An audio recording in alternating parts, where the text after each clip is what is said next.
Ayan, hello po sa ating lahat. Kay Rab, kaya pala nasabi yon dahil dito. So, ano nga ba yung mga dahilan?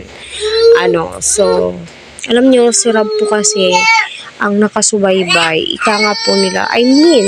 Kahit naka-off cam, alam na alam po niya. Pero kung naka-on cam, my God, tayong mga supporters ay kita naman po natin at pansin naman po natin yan. Kung ano yung napapanood through on cam, kung ano po sila off cam, yun at yun din daw po. Diba? Alam niyo, napakasaya kapag si Kalingap Rab ang nagbibigay ng bulong. Kasi, siya po yung nagmamanage, ika nga po niya. Siya po ang nakakaalam, kung ano yung mga ginagawa ng Team EDSI. Although, di naman po nabibidyohan kung nag-uusap ba sila. Yes, malamang nag-uusap po yan sila.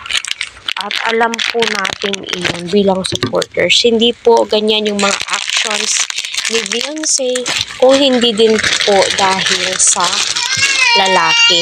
Hindi dahil kay Kalingap kaya para sa akin, mas mainam kapag si Kalingap Rab yung nagbibigay ng bulong dahil nga po, napaka-legit.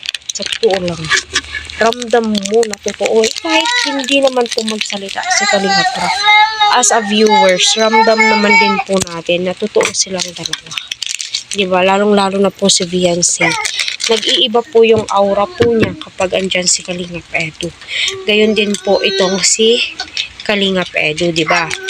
Ika nga po ni Pastor ER, na anong napapansin mo sa EDSI? Anong sabi niyang ganun? Totoo na ba sila sa isa't isa? O, diba? Sinagot naman po ni Kalingap Rab ito na yes naman.